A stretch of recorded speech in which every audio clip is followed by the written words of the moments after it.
makeup that's actually good for you. These are lip gloss that are supposed to be great for your lips and have a youth boost formula. What's really cool about these is they're meant to be mixed together so that you can make your own custom colors. I haven't opened these yet, so let's do a first impression together. So Daydream Believer is supposed to be able to look good on every skin tone or to be mixed with any of these other lipsticks.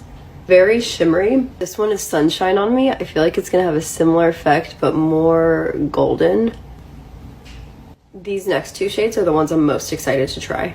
This is the red color. It's very pretty. This is a good like everyday red lip. It's called Power Partner, and this one might be my favorite. Literally my perfect shade of nude. This is Fierce and Fabulous, and this is the darkest shade, Bold and Beautiful.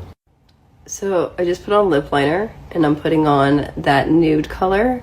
These are great if you want something more moisturizing than a lipstick but not as wet and sticky as a lip gloss. I'm gonna try a popsicle look by popping in a little bit of red in the center here. And then just layering on the brightest red to create that ombre effect. I really like layering these three together. I think that's so far my favorite combination. Let's just see what happens for fun if we layer this like shimmer. It just gives it like a little extra kind of sparkle. These would be great for like a no makeup look if you just want to put like a little bit of sheer color on your lips.